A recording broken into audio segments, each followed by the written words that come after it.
have you found the 12 steps to be compatible with your Christian faith? More, or maybe in what ways do you find it compatible, and have you found any way that it kind of deviates from that? Not only do I think it's compatible, I think the Bible is a complete 12-step program for your life. Mm-hmm. Mm-hmm. Okay? I think the gospel is part of the 12-step program, and it is here's why. I'll go there on this one, okay? Okay. I think when you read the Bible, we are fallen people, right? Mm-hmm. We have, all of us are trying to fill some kind of a void in our life, okay, with something. I don't know what it is. At church, we've done messages, we call it a God-shaped hole. Yeah, it's a human condition. It is. A universal. And we try to fill it with whatever we can. Right. And there's some people that will fill that hole with things that maybe they don't hurt them that bad. They do it with work, or they do it with money or success or whatever. And maybe down the road it affects them in a negative way. But then there's some people, like I was, that found a way to medicate it with artificial means, using drugs and pills and stuff like that. Well, then that can hurt you real bad.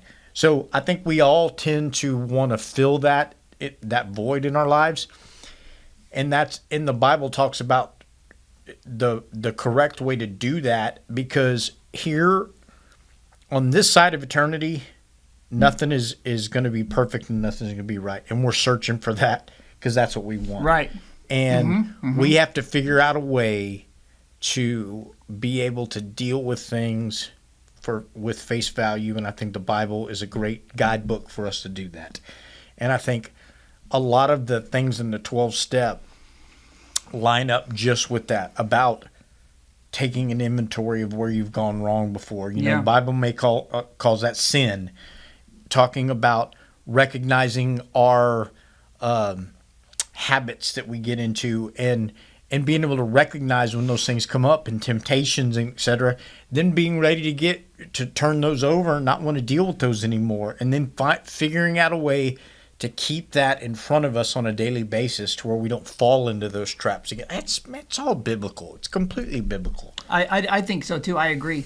I think that the 12 steps are very much focused on developing a relationship with God, and then kind of in the context of that relationship, cleaning your own house, and then going on to carry that into relationship with other people. That's it. And I think that is kind of a distilled version of what the gospel is. 100%. 100%. And taking it, I think once we do that, like you said, taking our own inventory and cleaning house, and then at that point, we talked about this just this week. We are humbly then coming back to the table saying, I can't do it myself. Right. I need help to do this. And when you put things in the right order that way, right, where you're not the one in charge anymore, it's a mental thing, right? Everything tends to fall where it's supposed to fall. Seek ye first the kingdom of God, and all these things will be given to you. If you put that first, things gravity falls in the right order. I have a hard time with that. I want to put me first. Well, yeah.